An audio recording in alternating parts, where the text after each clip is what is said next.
College Football Saturday. We got a slew of guests for you today.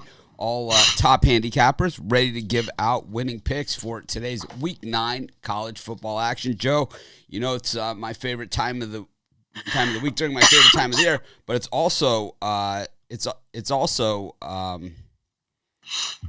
that time of year where we're starting to see these trophy games. We saw the Fremont Cannon go to Reno last night, and today, well, the old oil can's going to be given out in that Fresno State, San Diego State game. We've got the cocktail party in Jacksonville, Michigan State today.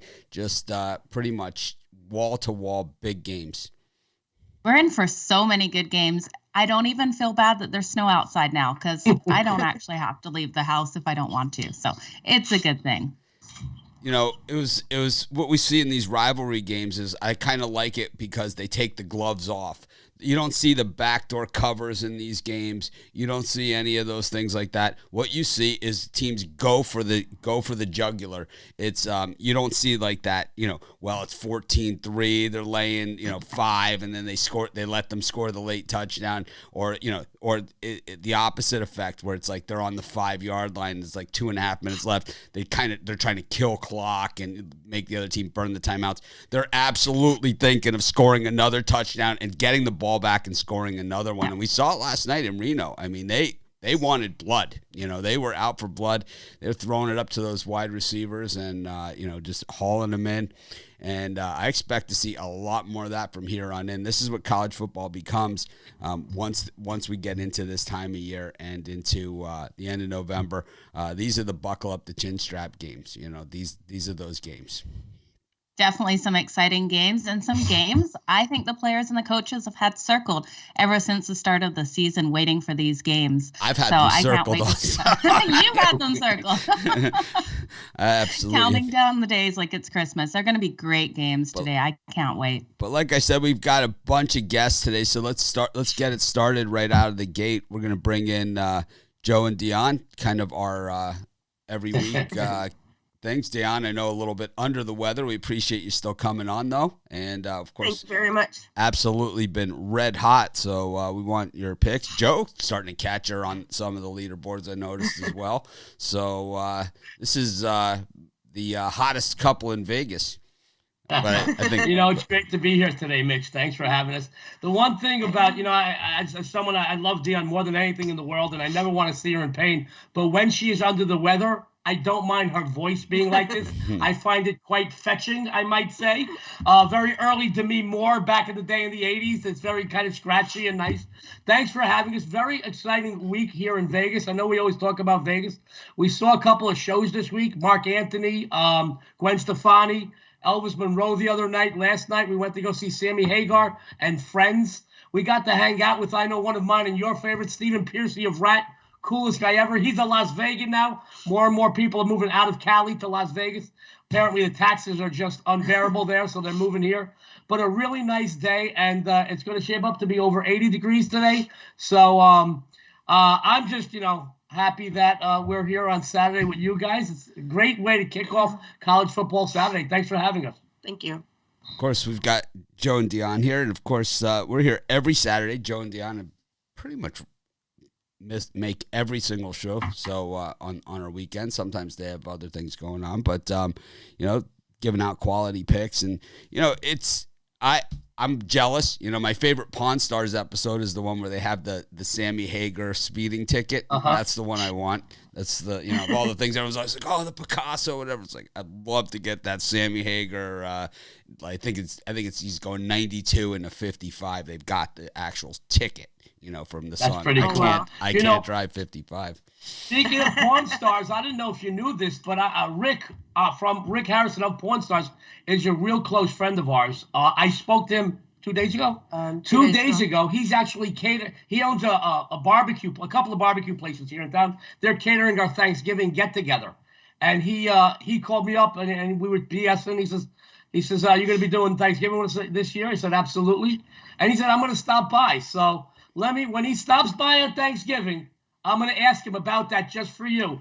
And trust me, after 2 or 3 cocktails and 1 cigar, I'm a better salesman than he is. So I'll get him going, Mitch. I'll see if I can get that for you.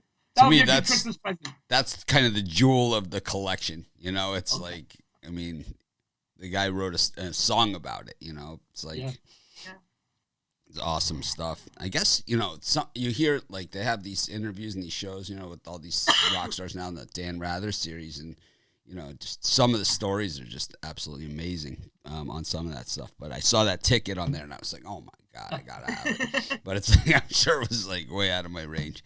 But anyways, you know, what do you guys have going on today as far as picks? Yeah. All right. Well, I have one game that just missed making it as one of my premium releases.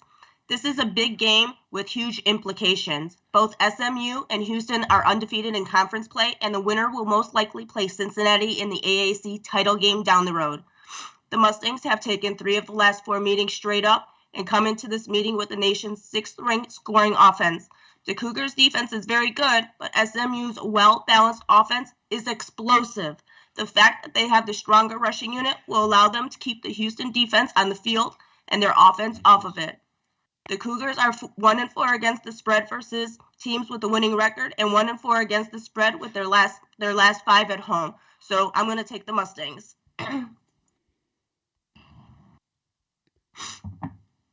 Joe Madden, any thoughts on this one? Yeah, I'm with Dion on this one. I really think the Mustangs are going to come out strong today. I think we're going to see a couple holes in Houston's defense, especially in their secondary, and the Mustangs be able to capitalize on it. So give me the Mustangs. They are also 5-2 against the spread in their last 7 games overall. This one's for this one's this is kind of one of those in-state rivalry games also, and I don't know, it's a tough one. Houston has really played well recently. You know, they've lost that first game to Texas Tech, and Dana Holgorsen not really known for his defense, but this year the Cougs are playing D. It's a tough one. It's like if it was at SMU, I think I would like Dion's play a little better. But I mean, she's kicking my ass in college football, so maybe this is an opposite Mitch play. I don't know. I mean, I got what 58,000 YouTube subscribers that all pick against me every week. They say I've never won it. According to them, I've never won a game. So you know, we'll see what happens. How about for you, Joe? What do you like? I've got a game that I really it stood out a lot to me. And sports fans, it's not just the departure of Trevor Lawrence and a handful of playmakers. It's also not just the team has got hit with the injury bug this season. On top of all that, Clemson, to me, just doesn't possess the heart, the enthusiasm, the confidence, and most importantly, the personnel this season. Florida State, they have issues too. I'm not going to argue that. But one thing they can do, Mitch, Joe, I'll tell you what, is score points. The Seminoles behind an amazing ground attack, 31.3 points per game. They've won 3 in a row straight up and believe that that bowl eligibility is within their grasp. I think that's really motivating them right now, especially after the last few wins. Corbin, Ward, and dual threat quarterback Travis, I believe they're going to control the clock and the tempo on the ground here. We're down the Tigers' D. The last time Clemson covered a game, I double and triple checked this. Back in December, they're riding an 8-game ATS slide. By the way, that includes failing to cover 5 straight as a favorite of 9 or more points. They're 9.5 right now, just prior to taping the show, guys. I'm taking Florida State. I think this is going to be very, very close. You know, I didn't know until last night at the show that she was on Navy as well, and I was on Navy. And I was talking yesterday day to Dion. She don't tell me anything, Mitch. Mitch, listen, I trust her more than anything in the world, more than anybody on the planet. But I ask her, what are you doing? Who you got? She said, and she always tells me, go to Pick Dogs and buy it like everybody else. And literally, I mean, once or twice this season, she was doing a little bit better than me in college football. I had the divorce lawyer on 911. I mean, on speed dial. Go, no, I'm just kidding. But no, and then last night, but we discussed this play. Not only do I think this team is going to cover, I think that they might even have a chance to win this game outright. I'm not saying that they're going to win the game outright, but I think it might be worth, because you get a lot of value plus that 9.5. They're just playing pretty well right now. I think that bowl eligibility is really motivating them. And listen, you know, we talked in recent weeks, how good is Belichick without Brady? A few weeks back, you and I spoke before a show one day saying, you know, is Belichick that great of a coach? He's not. He's a 500 coach without Brady. Brady's gone. Brady left. He wins the Super Bowl. He's not doing so great. how good is Swinney without Trevor Lawrence right now? I mean, and quite a few other playmakers. He won a national championship with Deshaun Watson, so he's won with other guys too. Well, yeah. Well, you're talking about another guy that went on to do great things, but Mitch, it's. I think he's a very, very good coach. I just don't think he has the personnel right now, and I think Florida State is motivated. They're playing good. I like this play. I mean, I might have put a few bucks on the money line just for poops and giggles, but I like the plus the 9.5 here. Joe, Madden. Yeah, this Mitch is one we've talked about all week, and I've always been on the side. I think the wrong team is favored in this matchup. I really do think Florida State comes in and really good chance of them winning this one straight out. Give me them plus the points all day long. You're so right on Clemson. 0-8 against the spread in their last 8. It's unbelievable. And the books keep favoring them in all these situations, and they shouldn't be a favorite in this one. Florida State plus the points, and I'm with you. Give me the money line as well. Thank you, Joe. Miami, Florida, and Florida State, all underdogs today, and I think they're all live dogs for money line bets as well. These are all rivalry games, and those are 3 of the most talent-laden teams in the country. Clemson has the same issue that, as a Miami fan, I went through this exact same thing that they're going through right now, and it happens quickly and painfully. And what happens is you go from playing for the national championship for 10 years in a row, and all of a sudden you're losing to Pitt. And it just doesn't make any sense to you. You're not sure if you're ever going to be back again, and all those different things. But what basically happens is that you have the double-edged sword, is that you're winning and you're playing. So you have to promise the young guys that they're going to get playing time in order to get them in. And then when you don't deliver with playing time, they transfer, like Justin Fields did at Georgia. And, the list goes on and on and on. So they're losing all these players via the transfer portal. Look at how many, there's Clemson quarterbacks all over the place now, on different teams. Yeah. And so they're losing players via the transfer portal. Also, they're scaring off freshmen because Nick Saban's saying, hey, he promised playing time to this guy. He promised playing time to this guy. He promised playing time to this guy. Yeah, he's getting playing time at New Mexico. It's like that's exactly what they do. So what happens is that you can't, it's very, very hard to reload. And we look at college football and this, the Bama run and the SEC run of the last 10 years, but it was preceded by a USC run for 6-7 years. It was preceded by a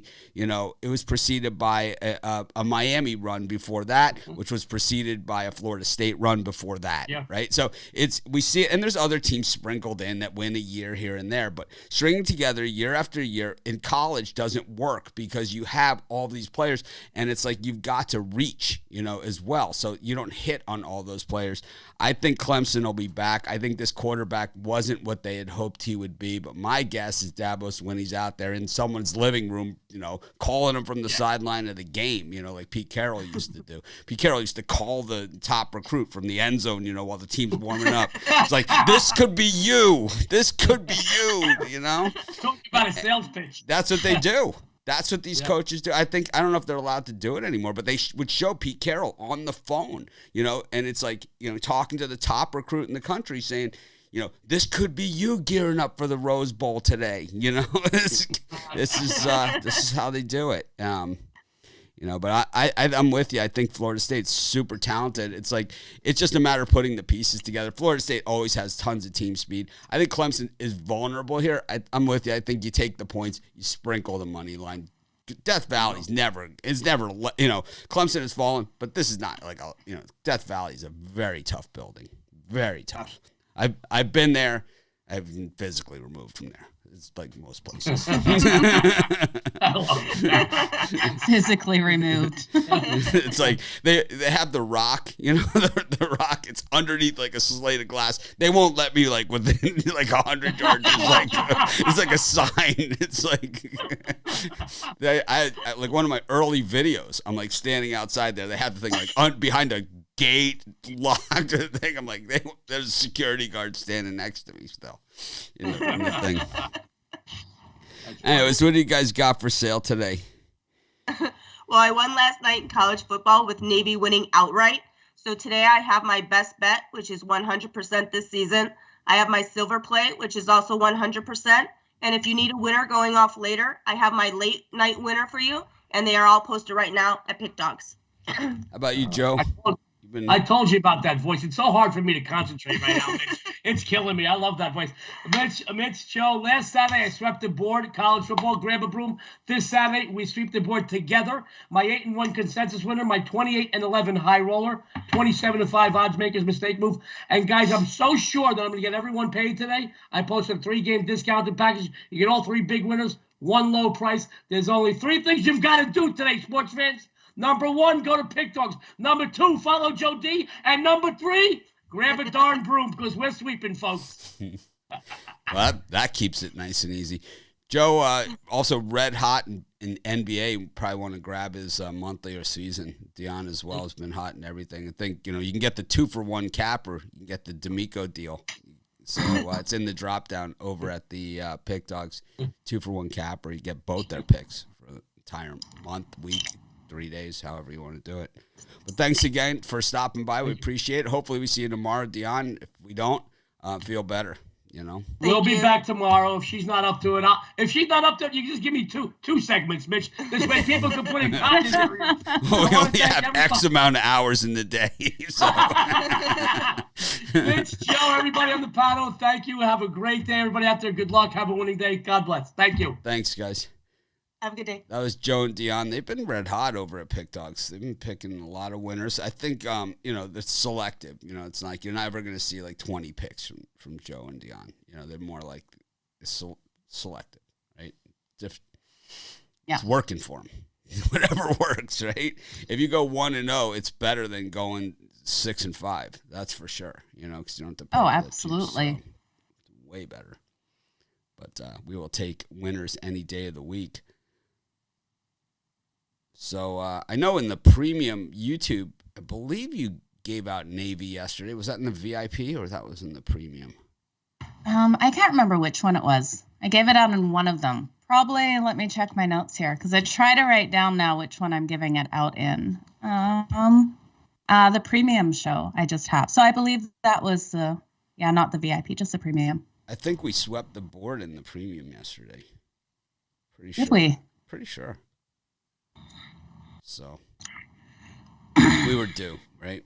We were due. Yeah, we absolutely were. I'm really excited for a lot of games. We got Ron Romanelli is going to come up next on this. I thought we were going to have Tony Brown, but I don't see him anywhere. He said he had to be gone early, so I don't know. Maybe I don't know where he is. Yeah, maybe we should reach out to Tony and see. Let me see where he is. I'll check him on Instagram. Where I met. He's hanging out over on Instagram. We're going to bring in the wrong platform right now. We're going to bring in Ron Romanelli, who's it's a big day for him over in Gainesville. It's the cocktail party, and I think that I think for Florida students, it's kind of just, and Georgia students, just a little bit different than it is for everybody else.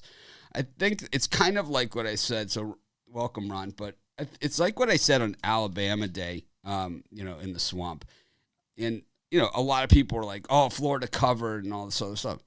I really don't think the alumni and booster base at the University of Florida gives a crap about a cover. I honestly think that they could care less if it was a 2-point loss or a 20-point loss or anything like that. It was a home loss to Alabama. They don't care that Alabama is ranked or whatever. It is all irrelevant, and if.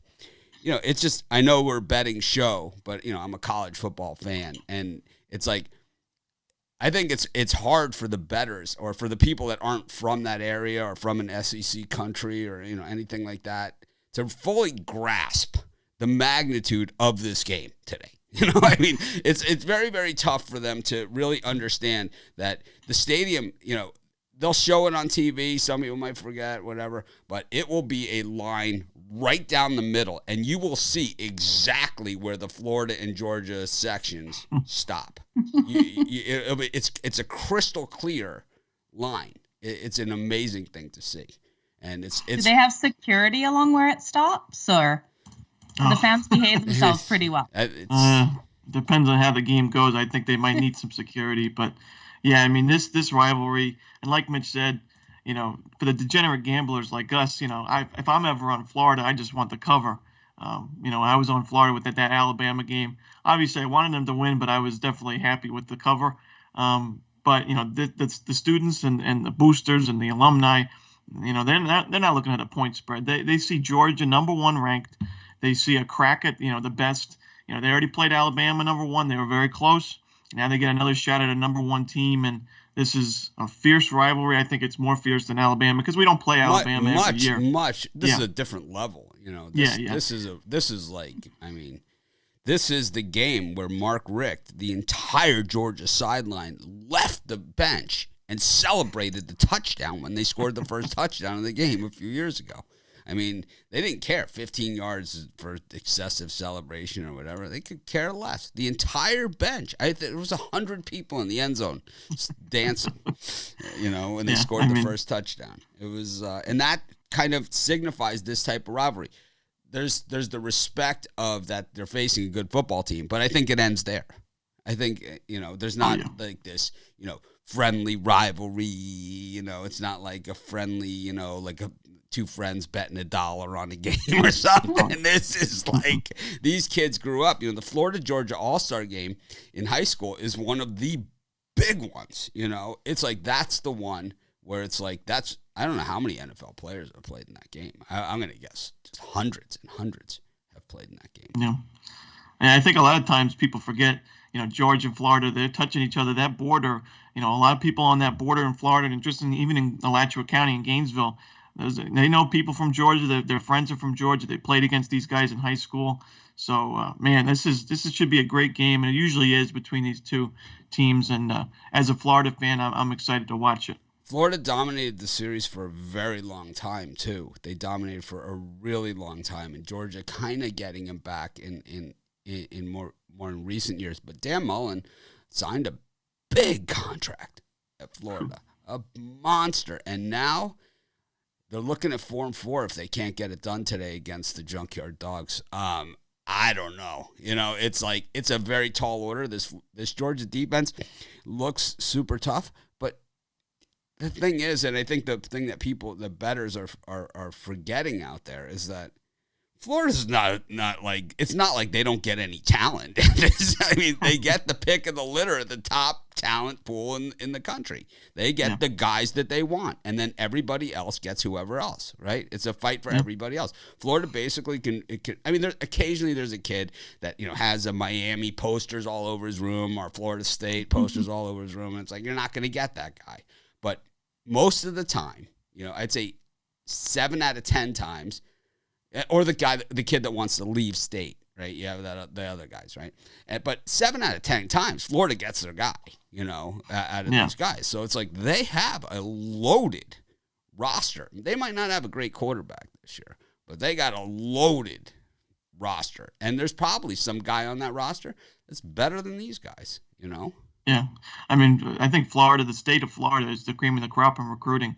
I think, South Florida especially, so that sometimes you lose some players to Miami if they want to stay home. But, you look at that Broward County, and just loads of talent. So definitely Florida gets their first shot at those talented players. I would say outside of the quarterback position, that every other position, the top guys come from the state of Florida. Yeah, I would. Maybe tight end once in a while. But I would say outside of the quarterback position, you don't see a lot of great Florida quarterbacks. Because normally in high school, they're more like the super athletic ones that become wide receivers in the NFL. Like the last great quarterback in the state of Florida. Well, there's been a bunch, but Anquan Bolden was like one of the best quarterbacks to ever play the game in the state of Florida. And, he went to Florida State, became a wide receiver, played wide receiver for the Cardinals. He's borderline, Hall of Famer probably. He's up there. But you see a lot of quarterbacks turning into receivers. I see a lot of that, and especially they do it before college. Sometimes in high school, the coaches tell them, if you want a shot at the pros, you got to change the position now. But Florida definitely a very talented state. So there was a game between Miami and Florida State where 108 players from those teams went on to play in the NFL in a single college football game. This one today, I think, has that kind of potential. Oh, yeah. I don't know if you'll get into those type of numbers, but even in the 70s, that 70, 80 players that played in a single game play in the NFL. And I think this one has that type of potential. I really do. This is a big one. Yep. I think you're going to see that from the non-skilled positions, too. You're not going to see the quarterbacks, but definitely anybody on the line and the secondary. I mean, Georgia's the whole defense could be an NFL defense in the future. So should be a very talented game. Yep, they're absolutely stacked this year. But anyways, what do you got for us today, Ron? I know that I could sit here and talk Florida, Georgia longer than the actual game gets played. Probably longer than I could. Yep. Well, for my free play, I'm actually going to look at a different Florida team. I'm going to look at Central Florida, UCF. It's been a unfortunate year for UCF. This team had a lot of expectations going into the year. We know they have a ton of pride each season. They brought in Gus Malzahn and head coach. A lot of expectations. Now they're moving to the Big 12 in the next few seasons. So taking a few losses and a few injuries was definitely tough to swallow for UCF. But I do think that the team still has a lot to play for, even without Dylan Gabriel in. I still think that this team is miles better than Temple. You got Temple coming off a blowout loss to USF, and I know South Florida has improved as the season's gone on, but this is still not a good USF team. I mean, they lost 34-14 to USF. They gave up 421 rushing yards. Temple did to USF, and now you got UCF, Central Florida, bringing in two really good options at running back with Isaiah Bowser and Johnny Richardson. I think both guys could have a pro career in the future. But, UCF's defense, you usually don't think of UCF and defense. You think of volatile scoring, a lot of points, but they give up a good amount of points. Last game against Memphis, the defense stepped up against a very good Memphis offense. They only gave up 7 points against Memphis. We know Memphis can put up points in a hurry, so definitely a good performance from UCF. And in this particular series, UCF has covered 3 of the last 4 games against Temple. The road team is 5-1 against the spread in the last 6 games of this series. So the road team is definitely dominated. So last year it was 38-13 UCF, and I wouldn't be surprised to see a similar scoreline. I was a bit puzzled to see this line. I think UCF is not getting enough credit, and I think Temple's getting a little bit too much credit. This is not a good Temple team, and I think UCF put some style points together. They're still very much in the running for a bowl game, and if they want to make a better bowl than the Duke's Mayo Bowl, they need to put a blowout score here. So I'm going to take UCF and lay the points on the road. Joe? Yeah, I think that's the only way to go with this game. Looking at this Temple team, they're just falling apart. It seems like they're getting worse and worse as we go into the season here. 1-6 against the spread in their last 7 home games, and UCF is just the way stronger team. Yes, their defense has some holes, but I do see them coming out and winning this and dominating this game. So give me UCF minus the points in this one. Temple, that 125th against the run, 116th scoring defense. These almost 34 points a game they allow. I mean, that just doesn't get it done at the varsity level. And 125th in rushing. Over 222 yards a game. Yeah, against that UCF rushing attack, they're stacked. UCF is stacked at running back. This isn't another program. They've been the number 4 program in the state of Florida for a while now, but number 4 is actually not all that bad of a place to be when you have that much talent. You see players slip through the cracks at all the time, and that's why. That's how Miami got good, was when players started slipping through the cracks. But they still continue to slip through. And then you have guys that just want to play. They know they're going to get playing time at UCF. I know this has been a little bit of a down year, for UCF. They had, the injuries at quarterback. But, they're going to be back. And they still have plenty of talent on this team. When you see that rushing matchup like that, and it's like Temple's going to stack against the run because they know they're going to be in trouble, but those are the ones where you see those really big plays, those like 74-yard runs, because they're all up tight, and all of a sudden it gets through, and then the secondary and those UCF backs are big bruisers too. They don't just run fast; they're big bruisers. So it's my favorite football expression. When the running back gets past that initial stuff, it's a bull in a china shop out there. Yeah, I mean, two great options for UCF. I mean, even three if you throw in Coles at running back. And I know the quarterback, Dylan Gabriel going down. The passing game hasn't been as strong since he's went down. But I don't think UCF needs to do too much in the passing game. Even if Temple focuses on the run, they tried that last week against USF and gave up 400 yards. So I think UCF wins this one going away. Tony T was big on this one yesterday, also on our Friday show. Now on, Tony T's on with us on Fridays for talking football. Yeah, I got to get on that show. I've been so busy, but I definitely want to, get on there one of those days with you guys. And definitely welcome to come on. We just sit and talk football. It's supposed to be an hour. We went an hour and 40 minutes or something. Yeah. That's my kind of time. Got a little carried away. That's all right. Because what happened is we kind of got into the games, and then we got into the degenerate games, the 10 p.m. and after Eastern time, the degenerate time zone, and that's we're Tony T's favorite time zone. It's like the whole show ended up being like an extra 40 minutes just on those games. It was it's like, oh man, I can't stand that. It's like, he knows all the Pac-12s, so it's like, yeah. Arizona is just terrible. By the way, it's just hideous. Hideous. If USC doesn't blow them out, what do you think about James Franklin to USC rumors? No, I mean, everybody keeps speculating with USC. I honestly could think it could be somebody in the program already, coming out of it. I don't know. See it. I just have that feeling. I don't see that. I don't see them going with a guy without head coaching experience ever again. It's kind of like with Miami too. The three big jobs that'll be available in Miami, this one, USC and LSU, and I don't see any of them going for a guy without head coaching experience. But I think that the Texas job will be looming, for next year. So I think Steve Sarkisian could set the record for the shortest tenure at Texas. He had, I believe, the shortest tenure in the history of USC. So I mean, two major college football programs that he could, he sets the bar pretty high there. Terrible. I mean, he's terrible. Where do you think he would go after that? Steve Sarkisian? No, Steve Sarkisian is super effective as an offensive coordinator for a great head coach. Not like a good head coach, like a great head coach. He was really good as the offensive coordinator under Pete Carroll. And the quarterback's coach, right, under Pete Carroll, and he was really good under Nick Saban. Outside of that, he's been a lousy head coach. I mean, lousy. It's just an odd, we talked about this yesterday as well. It's just an odd dynamic when you come from the intimidation factor coach like Herman, who comes from that Urban Meyer line of coaching, which is, I would love to see this guy's emails. I would love to see these. And, you want to talk about coaching emails. Let's take a look at what this guy's got to say for himself. And, I mean, serious, right? I mean, this guy's, who the hell even knows what's going on there? And then you have, Sarkisian,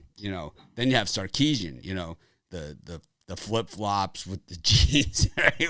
It's like, it's a little bit different situation, Urban Meyer's like one of those guys that I bet you like in high school, the coaching shorts, one of those guys with the tucked in, with the whistle. You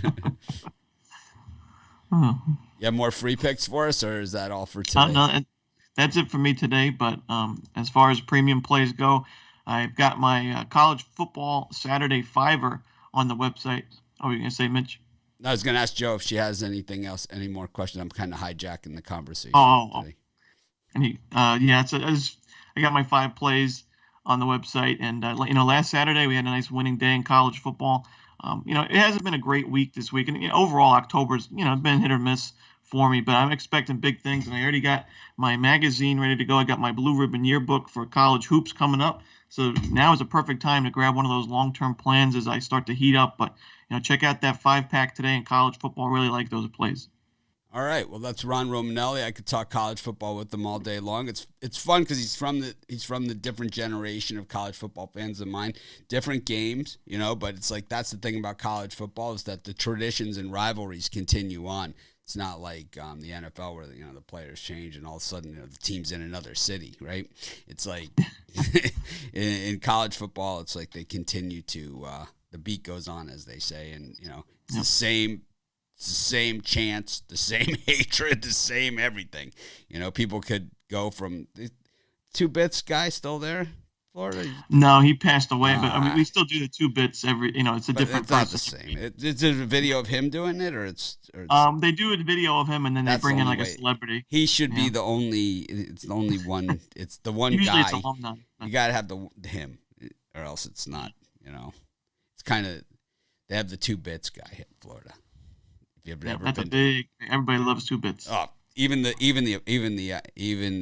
opposition, likes to watch the 2 Bits. So I can tell you that much. Anyways, that's sad. He's gone. Kind of that was So this old guy does the 2 Bits. 2 Bits, 4 bits, 6 bits, $1.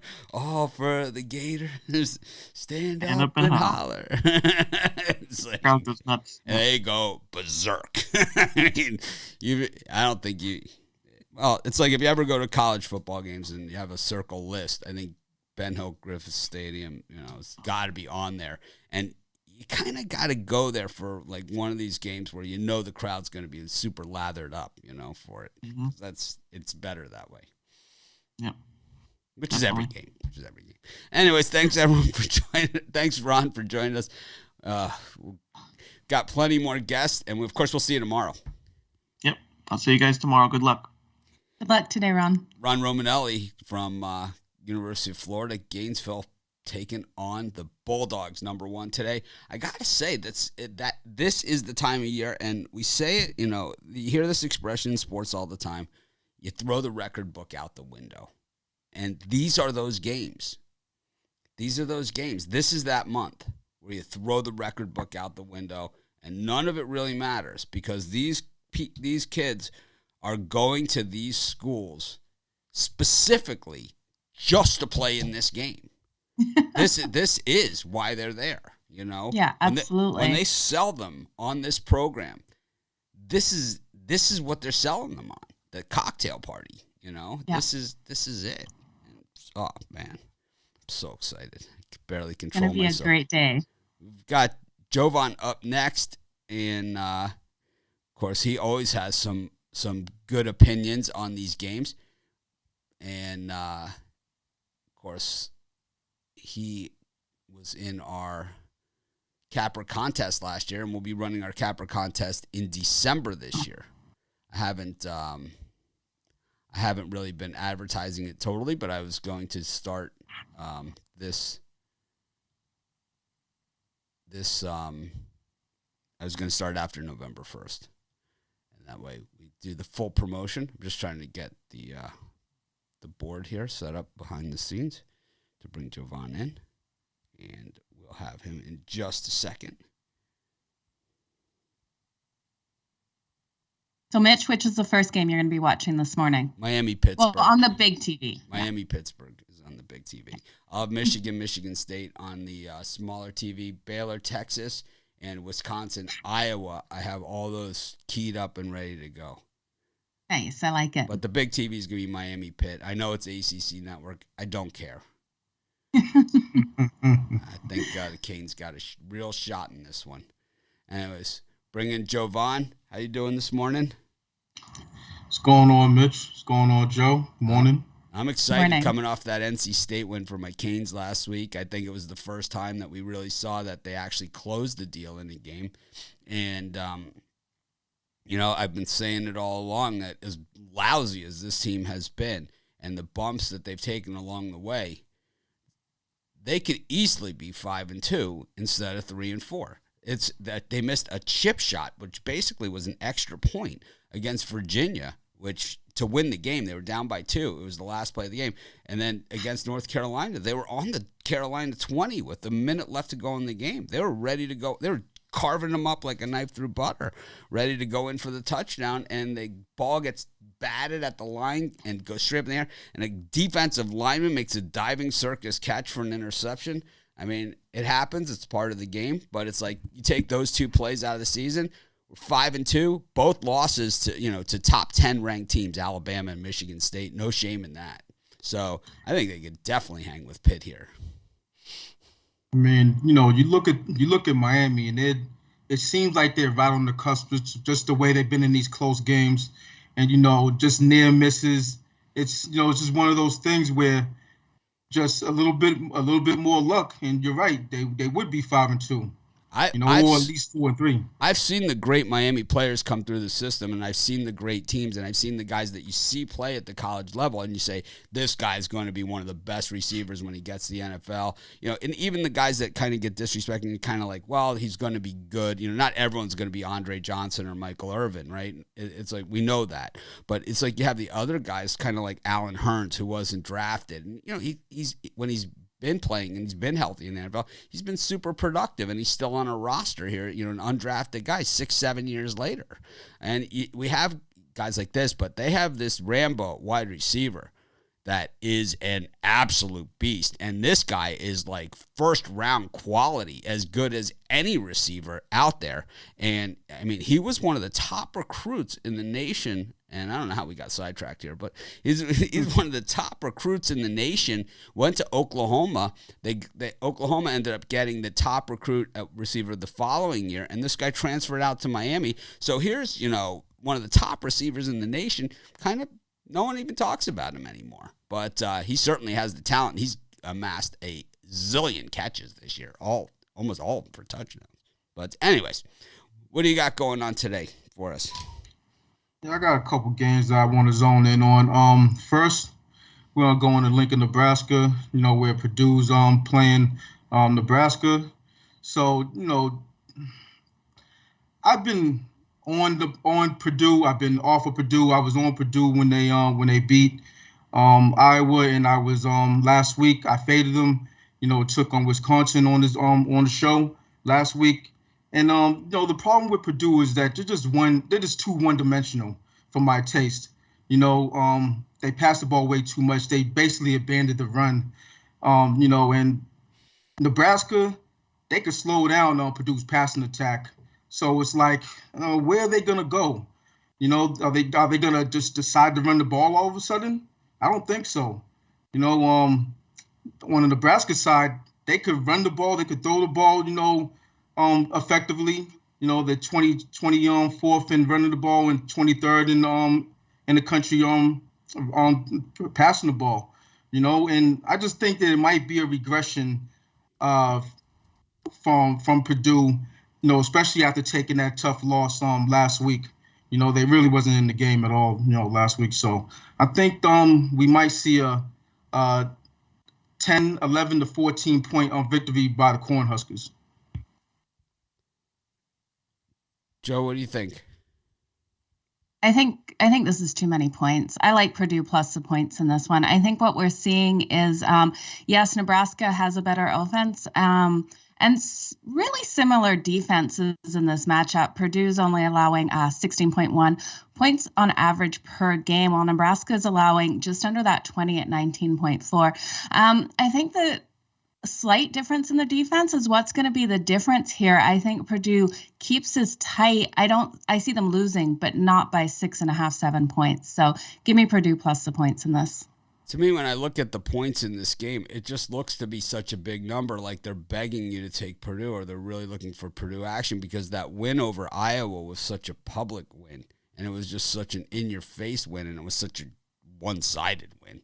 But, we also had the Purdue team that lost at home to Minnesota. And, I got a bruise somewhere on me on that one, So it's like I have a memory like an elephant. It's a blessing and a curse, right? It's like that loss in the rain to Minnesota still hurts. And that was a home loss. So I think, the Huskers are looking to turn that corner. I think that's where they are. They're kind of – this is obviously the best that we've seen Scott Frost's team be at Nebraska. I mean, he's nowhere close to where he was at UCF, right? But this is the best we've seen him at Nebraska.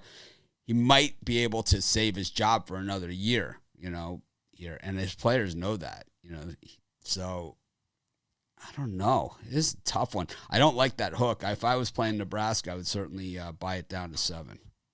And I'm not really a buy the hook guy, but I think this is one of those spots where I am.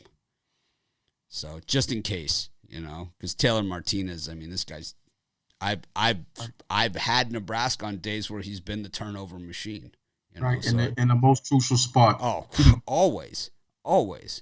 I'd have to say that McCaffrey, when they put him in last year, was actually worse at it. You know, that interception against Northwestern. I mean, I'm not even sure what he was even thinking.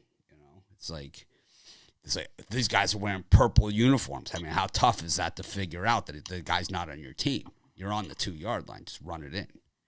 Anyways, not that I haven't been able to let it go or anything. It was only a year ago. What else you got for us this morning? Some losses hurt more than others. I'll tell you that. They all hurt. They all hurt. They all hurt, but some just hurt more than others, you know. Oh. But yeah. So next game I'm looking at is Kentucky versus Mississippi State, and I'm on Mississippi State in this one. You know, when you lose 24-2, the year before, you're gonna remember it. So this is a revenge game for Mississippi State in my eyes. And I'm not really a Kentucky believer, even though they were undefeated until the Georgia game. I'm just not a believer in Kentucky. They still might be reeling from that loss against Georgia a couple weeks ago, and the home team in the last 7 games are 7-0 against the spread in the last 7 meetings, and Kentucky is 1-4 against the spread in the last 5 meetings at Mississippi State. And dealing with Mississippi State's 9th ranked run defense, it's going to be a hell of a thing, for Kentucky. It might be too daunting of a task, coming off that bye. They say the bye week, you have an advantage, but I don't think the numbers bear that out. So look for Mike Leach and his air raid offense to move the ball on Kentucky and get this outright win. It's only 1.5. It's only 1.5 homes, 1.5 spread. So yeah, I think they win by at least 3. Joe, this one has gone right through 0. Originally, Kentucky was favored in this game, and the bettors put this one right back the other direction. Any thoughts here? Yeah, this is going to be a great matchup today. I love the revenge factor. I think it's something we all have to consider when we look at rivals like this playing each other. What I'm looking at in this game, because I think this could go either way. This is going to be such a tight battle. I'm looking at the under. I know this number is low at 47. It's come down from 49.5, but I think we're going to see a low-scoring defensive battle. I think Kentucky will try to run out the clock and try to keep Mississippi off the field. So that's what I'm looking at in this one. Under 47 just screams at me to take it right away. This one is one of those games where when I see line moves like this is when I look at the numbers, the betting numbers. And it's like, I'm not one of these betting numbers like another guy that does the show with us every morning where it's like that's all he looks at. But I'm one of the guys that kind of looks at it when I see something like this just to see what it is, because of course, I don't know where these numbers come from because they don't tell us, So it's like if I don't know that this is from this book and this book and this book, or a combination of books, or one sports book, or I don't know where these numbers come from, right? They come from outer space. They could be making them up for all I know, right? But what I show on this sample of what it's a sample of, I don't know, supposedly 9,003 people that have bet on this game. I showed 32% of the bets on Mississippi State and 54% of the money. And even though we have that imbalance there and what looks to be, inverse line movement from the amount of bets being placed on it, it's still, well, now it just went to 54% of the money. But as I was talking about it, but now maybe they're jumping on your pick there, Jovan. It's like it's one of those things where it's not like it's 70% of the money, right? To move the line right through 0 like that. So what we're seeing is probably an unaccounted for even bigger position here on Mississippi State than we even see. That's why I don't think these samples, are all that correct, because just barely over 50% of the money wouldn't move a line through 0. It just wouldn't. So it's like there has to be an outside position here that's not being considered, which shows us that this sample has to be incomplete. It has to be. They don't tell us the actual dollar amounts, right? I mean, that's which is part of the reason why we know this isn't real, right? Anyways, this is not the complete story. But anyways, my story always is this. Okay, my story is this: the closer we get to college basketball season, the worse Kentucky football gets. It's like clockwork, and it's like they start the season gangbusters. They're 6-0 almost every year under Stoops, and then they end up maybe 7-5, 6-6 range, and with a bowl game. Music City Bowl or something, right? And this is kind of like what has been exactly it. So this game kind of plays right into it. And Mike Leach, he's kind of the same thing, He just, he runs hot and cold. We don't hear a lot from him here in Mississippi State like we've heard from him in the past. But maybe he comes out and makes a statement today. This should be a good one. Is this on SEC Network? I love those SEC Network games. Those are always the ones, they hide them on SEC Network in case there's a controversial call. It's like, let's tuck it away over here on channel 611, just in case. The worst calls happen on SEC Network and ACC Network. It's funny how that works. That LSU Texas A&M game a couple years ago, that 7 overtime game, that was like some of the worst officiating you'll ever see. Ironically, also on the SEC Network. Blind eyes. Well, what do you got for sale for us today? Yeah, so I got my Saturday shootout, NCAA football, big game 9-pack. I'm gonna add another play for my longer term subscribers, a bonus play that I particularly like, and I'm also gonna look at some. I'm gonna decide on some NBA, maybe 1 or 2 plays. I found my foot in the last couple of nights in the NBA. Had some, rough sledding in the first week, but I'm 4-0 in my last 4 plays in the NBA, so I'm just looking to build on that. And then, we have the World Series. Probably put a play in on that also. It's going to be a big day. 5-1 yesterday, and just trying to build on that. All right, well, we'll see you tomorrow for NFL Sunday. A little bit bigger card than last week, so we'll see you then. Have a winning day, and, of course, we appreciate you coming by. That was Jovan Burtz, and 2 good games there that he picked, right? Good ones. Oh, absolutely. I can't wait for both those games. It's kind of like Mississippi State, Kentucky would normally, it's just the day that, there's just so many other big games here, so. Oh, that's going to be a battle, though. Oh, yeah. It's going to be a really strong battle. They've been playing each other like every year for a very long time. I mean, that's what late October and November college football is all about. It's games like that. Yeah. I definitely don't think we see Kentucky blow out Mississippi like they did last year in that 24-2 game. No, I don't think that's going to happen. Not in Stark Vegas. Not going to see it. We got Big Al's with us next. Let's see. So, all right, just messing with the names here, and here we go. Hi, Al. How you doing this morning? No, I'm doing well. No complaints. How are you guys doing? Loving it. College football Saturday. It's getting to be that time of year, too. We're starting to see those trophies come out. We're starting to see these rivalry games. We got Michigan State. We've got the cocktail party today. We've got the oil can game, San Diego State and Fresno State.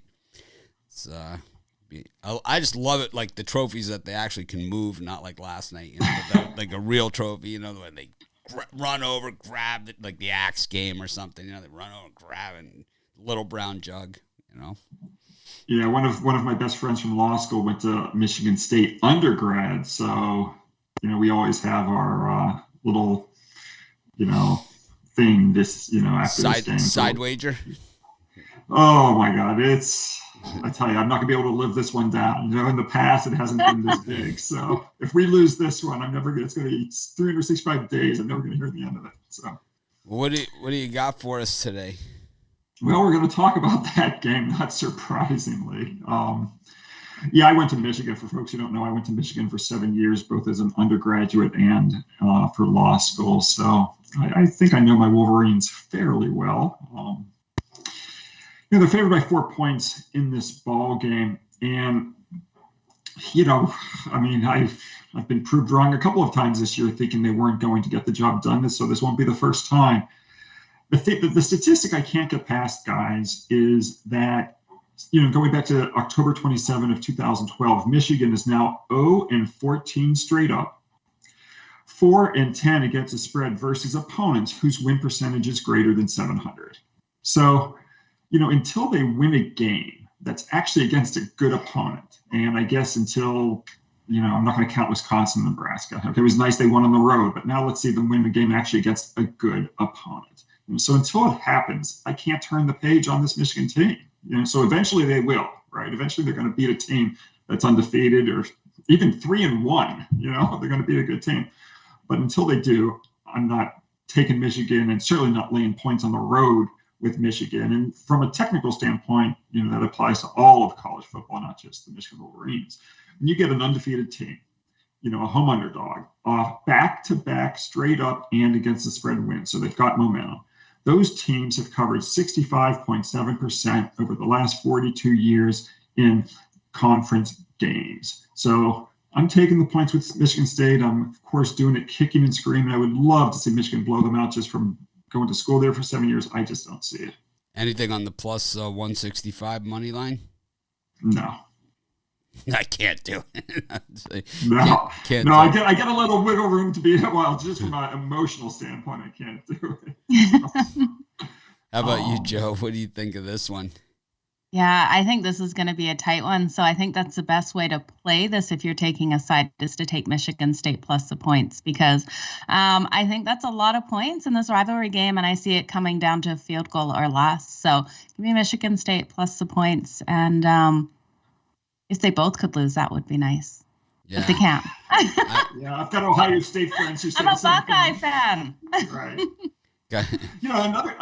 Another stat, just for folks who do like these kind of trends. I'm not a real big trends guy. I'm more of a system guy that applies to the entire universe of football. But Michigan State, when you're giving them 4 points at home in that situation, they've covered 28 out of the last 42. So it's a big number to give a good team. I can't do it. I'm going to take the points with State.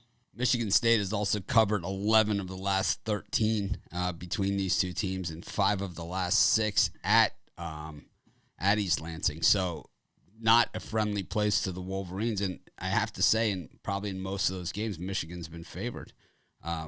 Throughout the years, Michigan State really hasn't had a run like this, except maybe was it Kirk Cousins' year that they made it to the playoff and got shut out by Clemson. All right. And, I just think that, I don't know if was it Clemson or Alabama is one of the two they got shut out by. But I think Michigan State, one of the bigger surprises this season. But I would have to say Michigan has been a surprise, too, because normally they've fallen flat on their face at least 2 times before now, in major absolutely. Disappointments, So. Well, we all know what's coming, right? I mean, we all know at the end of the day, Ohio State's going to be hoisting the trophy. Right. So, we know that's going to happen. This is all the BS appetizer before the main entree. This was like it's sort of like 2 years ago where Michigan went into that last game and they really thought they had the chance, and then they ran the crossing patterns on them. They had that crossing pattern strategy. Ohio State and Michigan had no answers for it. They could have scored 150 points in that game. But I think in this one, what we've seen from Michigan State is they have that running back. He's super good, right? I mean, but now the word's out on him. Can Michigan stop them? Because I think Michigan State, the way that they've always played Michigan, whether it's basketball or football or anything like that, is we're going to punch them in the face and see what happens. And I think that's exactly what they're going to do here. They're going to say, this is what we're going to do. I dare you to stop me. And I don't know if Michigan can. And I think if they can't, it's going to be super demoralizing because they're going to drag them down the field 3, 4, 6 yards at a time. And, eventually they'll throw one out to a wide receiver. And I have a feeling it's coming.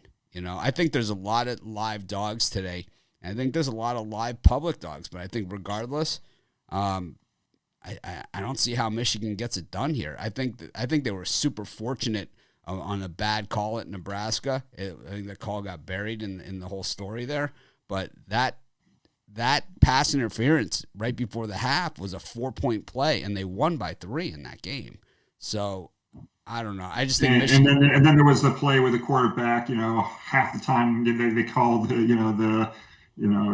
stopped the play, but they just let that one keep going, and then he fumbles. So yeah, I think that I think also in this series, Michigan State just always seems to want it more. It's like, these are the games where, we talk about these rivalry games, even Florida, Georgia, whatever. It's like these come down to the team that wants it more. And I think Michigan State has just wanted it more. It's kind of, I say this quote all the time. When Draymond Green walked off the court against Michigan, he's like, they dislike us. I hate them. It's like, I hate them. So, and it's like, that's the difference here, is that Michigan State, they've just wanted it more. And I think if Jim Harbaugh can get Michigan to want it more, well, he's got a chance, because that Ohio State defense is certainly vulnerable, if he can find something. But they're going to get punched in the face here. It's just a matter of how they respond. So let's talk about another game. Go down to the Lone Star State and talk about the Baylor Bears and the University of Texas. And Baylor, they're having a really nice season. They're making people forget about that national championship in basketball. They're 6-1. They're off back-to-back blowout wins over Brigham Young and West Virginia. And they're averaging 38.3 points per game, including 45 at home. And faithful followers of me know that I love playing on home teams that can score. And I'm not going to make an exception here. I'm going to look at the Baylor Bears. I'm going to go against Texas, even though Texas is off back-to-back losses. I generally don't like going against teams off back-to-back losses, but I'm going to do so here, especially because Baylor's laying less than a field goal. And when you get a home team that is not laying more than 6 points, and they're off back-to-back wins, much like when I talk about with the Michigan State side, you get this momentum. They're off back-to-back wins. When these teams average 38 or more points per game, they cover the spread at 62.5% going back to 1980. So it's just a situational play for me. I get a momentum team, team off good wins. They're scoring a lot of points, and they're not laying a lot of points. And that's Baylor here. And I look for them to hand Texas its third, defeat in a row. Joe? Yeah, this should be an interesting game. I love Texas, but I think you're right. I think Baylor comes out and wins this one at home. I think their defense is going to be the difference. Their offense is so outstanding, but I think this Texas team will struggle to put the points on the board against this defense. It's only allowing 18.7 points on average per game. Both have solid defenses, but I really do believe the Baylor's offense is the stronger one, and they'll play a great ground game today. So give me Baylor minus the points. And speaking of surprising teams, Mitch, we talk about Michigan State. How about Baylor? Who saw this coming, that this team was going to be, 6-1? Well, it's surprising, but with Aranda, it's like I'm not overly surprised because he's got the pedigree, to build a winner. And I'm more surprised that we haven't heard his name for the LSU job, because that's where he comes from. This guy's one of those really good evaluators of talent, where it's like you see, people humping up over the guys who are, have all these great recruiting rankings and all this other stuff. And this guy's always been really good at saying, I want this guy is going to be the answer in my defense, And he's always been really good at that. So like when he saw Jamal Adams play high school football, he was like, this is my guy. If you get me this guy, I can build you a national championship defense. If you get me this guy, and he didn't get, to that defense with Adams there, but he got there a couple of years later. That Joe Burrow team, he was the defensive coordinator at LSU that won the national championship. He's a good coach, and he's way better than Steve Sarkisian. He's miles better, and he's going to get a big offers, just like Rule before him. And, he's probably going to get that LSU job offered to him, is my guess. I think that's Baylor's bigger concern today than Texas. I don't think Texas can run with them. Steve Sarkisian is just a lousy head coach. He was lousy at Washington. He was lousy at USC. He's really good when he has a Hall of Fame head coach to work under. He was really good under Pete Carroll. He was really good under Nick Saban. He was really lousy for himself in Washington, and he was worse at USC, and he's even worse at Texas. You can't blow big leads like in the Oklahoma game and last a long time at a place like Texas. They don't care about how big your contract is. They will eat it there, and I believe they'll be eating this one. And today, when they go to 500, there's two very high-paid coaches today that are playing in big games that have a shot to drop to 500. Dan Mullen and this guy. You know, I know Sarkisian's in year one of his contract, but let's just say Texas doesn't have a lot of continuity at the head coaching job in recent years. It's like, so I love this Baylor team. I just like the way that they play defense, and I think their defense first gives if you can play defense, give yourself a chance to win. You know, and they have some athletes on offense, so they're good enough. I like them. I think they fly under the radar. I think they'll have a shot against some of the bigger teams that could go to a New Year's Day bowl game. Yeah, no, I agree. I like them. I was just thinking, my friend, I got a call to see how it went last week, and my friend's son got married on the Baylor football field. Oh, wow. Yeah, last Saturday, I'm pretty sure it was. So they rented out the press box, I guess, as where the dinner was, and he got married on the field. So I need to see pictures and see how that all went down. It's definitely one of those places. This is a school where also, it's sort of like Penn State, where you had a really bad story that happened there, and they were able to rebuild out of it. And now you're seeing these rebuilding head coaches getting the big jobs. It's Franklin. I believe he's headed to USC. I don't care what he says or what anybody else says.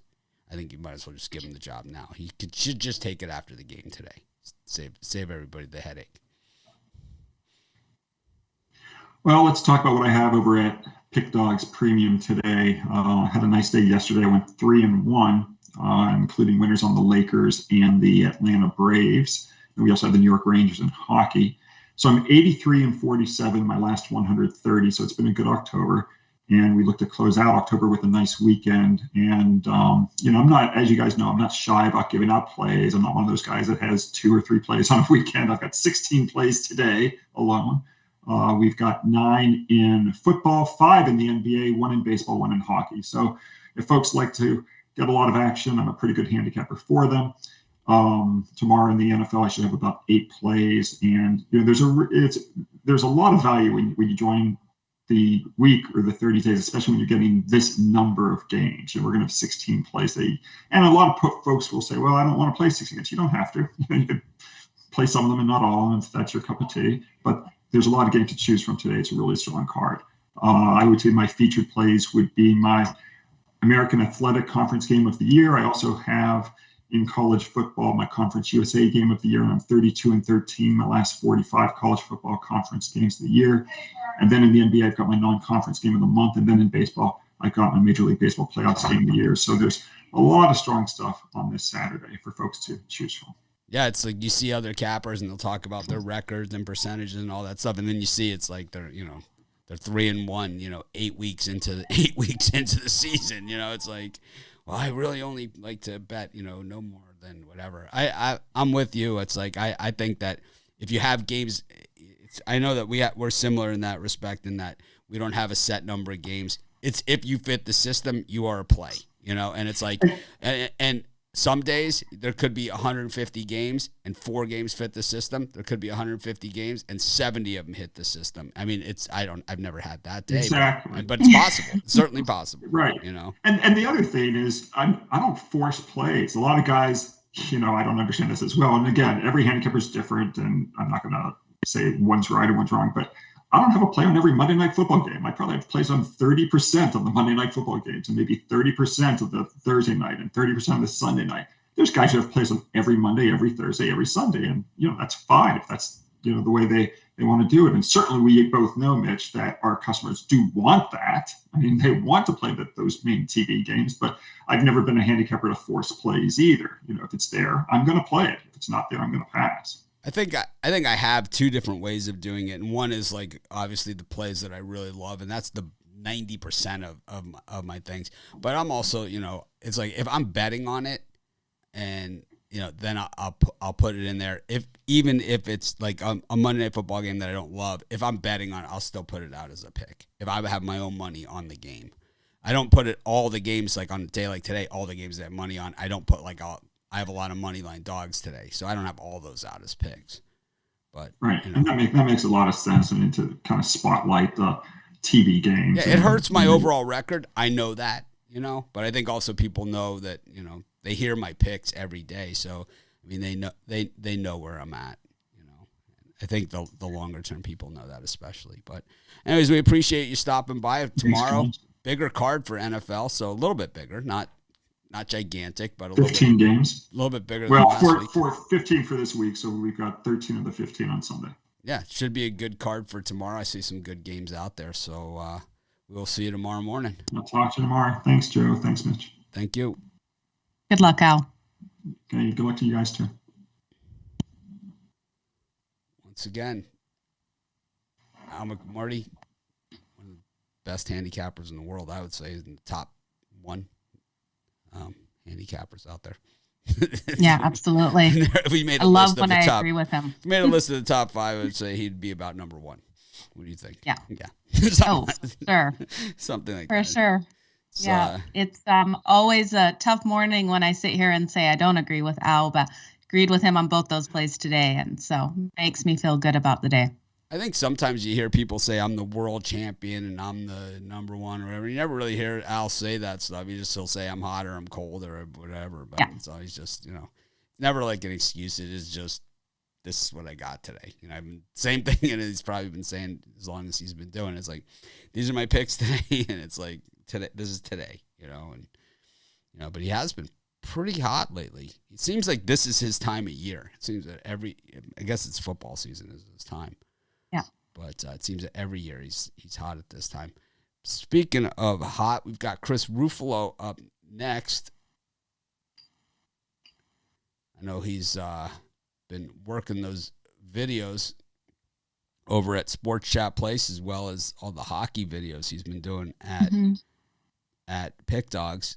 So I don't know. I always say that I would pay to see just that behind the scenes camera of him and Rod doing those videos together. I think that would be probably the best videos.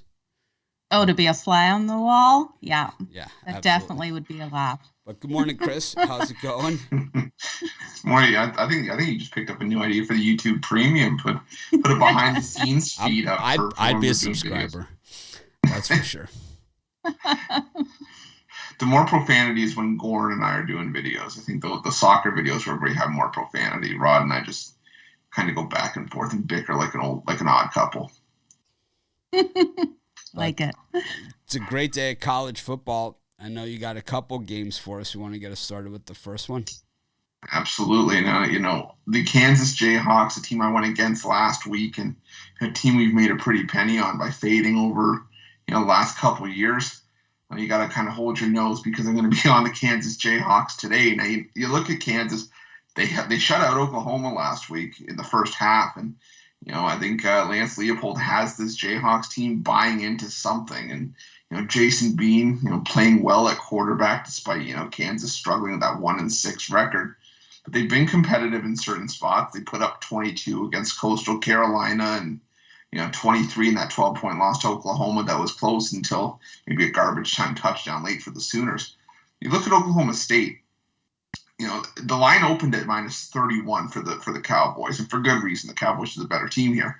But only twice this season has Oklahoma State broken that 30-point threshold as a team. And in 2 games as a double-digit favorite this year, the Cowboys have failed to cover. 5-point win against Tulsa, and then only a win against Missouri State by a touchdown. So, I think it's just a case of too many points. I think Oklahoma State has bigger fish to fry as well. They've got West Virginia on the road next week. They've got Texas Tech, TCU, and I think they're just trying to make sure that they stay unbeaten. And I think they want to get to the Big 12 title game. So I'm going to take Kansas Jayhawks. The Kansas Jayhawks are going to take the boatload of points in this one. Joe, what do you think? I can't bet with Kansas, but I can't bet this line. Way too many points in this, but I will not bet a Kansas game again. They're 1-5 against the spread as an underdog. It's completely a stay off for me. You probably get it, Chris, but my money can't go there. If I was doing anything in this game, I'd probably be looking towards that over. I think we're going to see a higher scoring one. So best of luck in this one. Yeah, I'm with Chris on this one. I'm going to take Kansas in the points. I don't, and it's never a comfortable place to be, on Kansas. And, you could be the biggest dog anti-curmudgeon out there. You could be, double Bittler, but it's like, it's not, you could be on Kansas and like the play. You can never be comfortable there, because it's just not a comfortable place to be. But I think at the same time, what we've seen from Oklahoma State is we've seen some really good efforts from this team. And I think they could have beaten Iowa State in that game, the one game that they lost. They covered in the game, and I really thought they had a chance to win it. I believe they were in it the whole way. They were in that game the entire way. But the thing is that we've seen from Oklahoma State is they've taken games like this and made them much closer than they need to be. And, and that's what they've done. They've kind of gone with this steady Freddy, right? It's like 24-10, 24-17. It's like they're not a blow you out of the building type team. They have a quarterback that can run like the wind, and he's become a better passer, but they're not a blow you out of the building team. We saw that against Tulsa. That was the team that they would blow you out against, right? Well, Kansas is a blowout team too. We know that, but they haven't been as bad in the last week. So I don't know. It's like I said, it's never a comfortable place to be, but I would be there with you in this one as well. So shop this line, you guys, because there's different numbers everywhere. I'm seeing a whole point difference between a couple books between 28.5 and 29.5. So if you like Kansas plus the points, find those plus 29.5 for sure. What else you got for us, Chris? My other game, I'm going to go back to the Big Ten, and I'm looking at this Iowa-Wisconsin matchup and that dangerously low total that's been hanging around 36.5 and 37, and I'm still going to look at the under. I know it's a low total, but you look at Iowa, of their points that they've scored this season, almost 40% of them have come off of turnovers. So if you take those points away, Iowa's only putting up 17 points per game. Now you'd think, well, it's Wisconsin. Graham Mertz has been an interception machine this year, so it's probably easy pickings for Iowa to put up points, right? Not so much. The last 4 games over the last month, Mertz has only thrown only 1 interception, and that's because they've reduced his passing workload by a boatload, reducing him from over 30 attempts a game to around 15. They've been running the football a lot, and they've been running it a lot more effectively as well. And same thing with Iowa.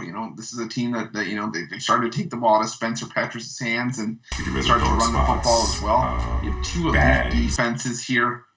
I think this is a black and blue Big Ten football game if I've ever seen one.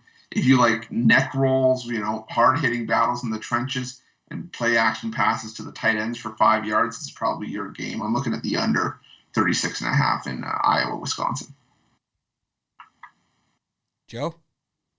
Such a low total. Absolutely. And I think it's going to scare a lot of people to take that over. I'm with you on the under here. I think that's exactly the way we go in this. And I think Iowa comes out. Give me them plus the points and a sprinkle on the money line. I think they're going to have it over Wisconsin today. 5-0 against the spread in their last 5 road games. I think they come out and dominate this run game today. So give me Iowa plus the points, the under, and sprinkle on that money line. I'm with you as well. I like all those ones that Joe just said. I 100% agree with her on that one. Abso-freaking-lutely. I think Iowa's got a real shot, and I think Paul Chryst in a defensive battle like that, he just gets even more conservative than he already is. And, I have a problem with this conservative play calling to begin with, and, I think it just gets worse here. So I'm going to go with that, and I like that under too. We do have 2 good defenses, but the thing is that we've seen, and I think we have to be a little bit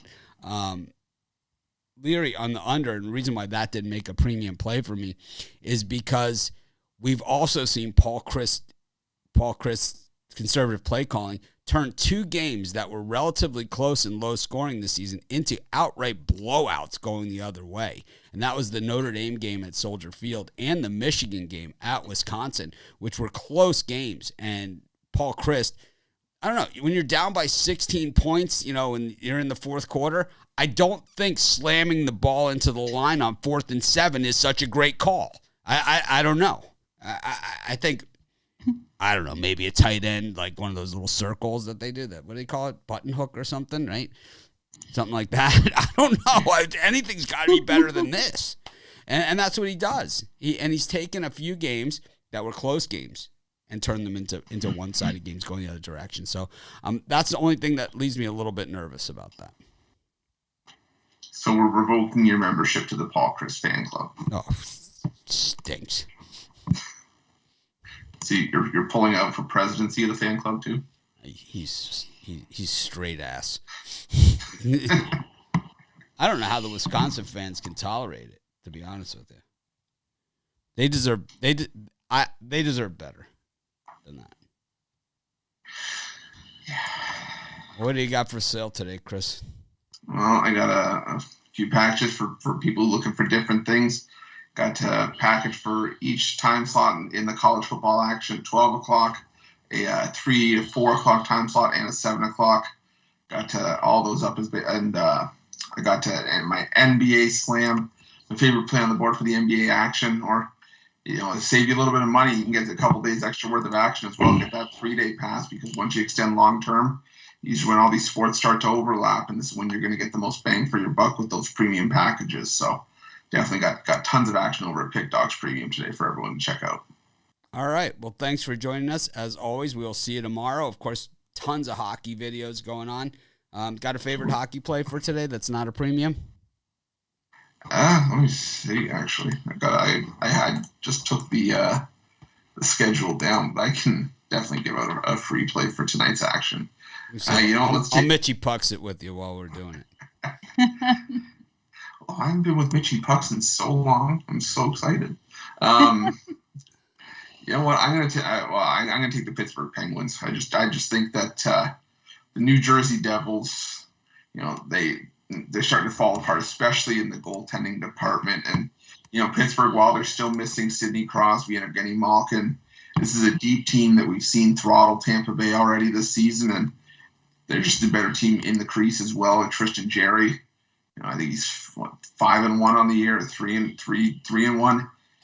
He's playing lights out in goals. So I like the Pittsburgh Penguins. Are not being asked to lay too much, -145. I think that's a great price. I'm going to do the Mitchy Pucks parlay. I'm going to take the St. Louis Blues on the puck line and parlay it with the Detroit Red Wings on the puck line. That's not bad.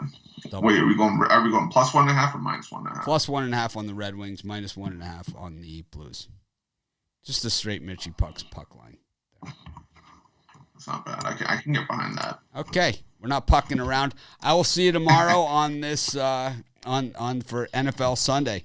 Thanks for joining us, Chris. All right, thank you. Good luck, everyone. Once again, Chris Ruffalo here for God, he's on a lot of stuff, right? He is. He's just on a lot of stuff. Also at Sports Chat Place, doing a really nice job with the videos, getting that channel ramped up, and we're going to have a whole new slew of programming there. If you haven't checked out our betting tools over at Pick Dogs and Sports Chat Place, you are missing out.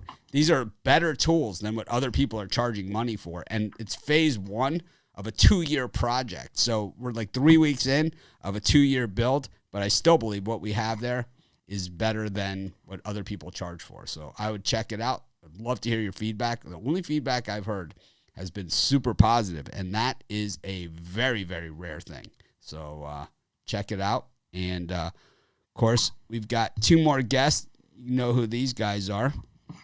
We bring in Rod Zawacki, who joins us from his basement or something. A little different look for Rod. He's dark. Maybe it was that cut nuts off bet yesterday. Did you have to sleep on the couch last night, Rod? Definitely. I said that to my wife, what your pick was, and she was like, what? You say again, I cut nets off. That was a crazy game last night. Didn't see it, but anyways, what do you got for us today, Rod? For me, my first one, I'm going to go against your the big U over there behind you. I like this Pittsburgh team versus Miami. Pickett's just been playing lights out. He's thrown 23 touchdowns, 1 interception.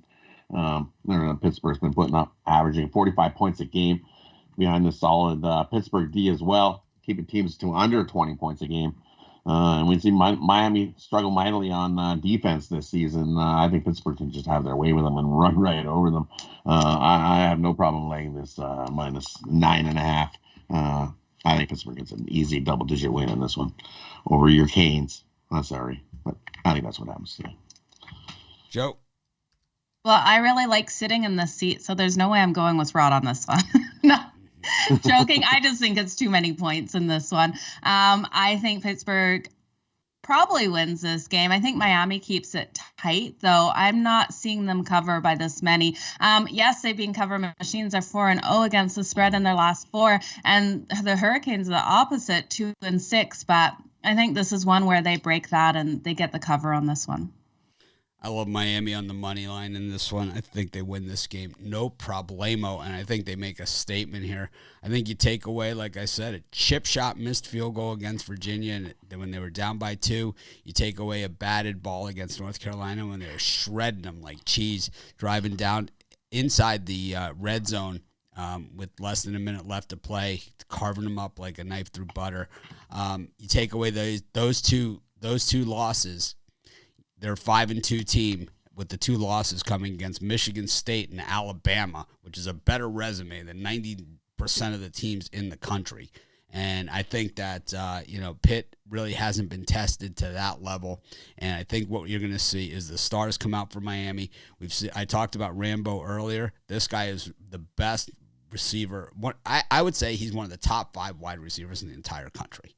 And, I've seen the great ones come through. I've seen the Andre Johnsons. I've seen the Michael Irvins. I would say that this Rambo is not quite at that level because he hasn't had the teams to play with and the players, and the situations to see, how he performs under that. But I think today could be his day. I think this Pitt team is way overrated, way overstated. And I think Pickett is as well because it's a light year for quarterbacks.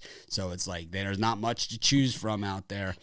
And we've seen Pitt spoil some Miami seasons. It's payback time today at Heinz Field. I'm taking the Canes on the money line in that one.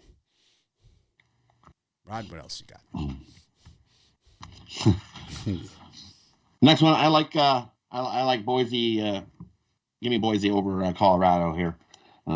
Boise's owned Colorado. They're 6-2 the last 8 meetings between these two. Boise 4-0 ATS after a straight out loss. They're also 21-7 after rushing for less than 100 yards in the previous game. They're also 5-2 against the number of their last 7 road games versus a team with a losing home record. I just don't trust this Rams team. Give me Boise State in this one over the Rams. Joe? No.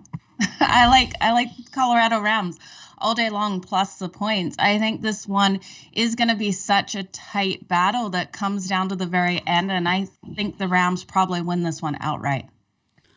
I think this is a tough one. I was going to do a video on this one. I normally try and stick to the bigger conferences and stuff like that, but for this one I was going to do a video, and I just couldn't get there on either team, so I'm going to have to Ruffalo this thing, and this is going to be one for the fans because I think this one could go either way. I think it's going to be a tight one. I do like that Boise defense. And, another team that you look at, a bounce here, a bounce there, and it's an entirely different season. And, you have to factor those things in. I always like Boise. It's kind of I struggle to pick against Boise. Fanboy. I can't. That's why you should take them today. Rams are bad at covering at home. Awful.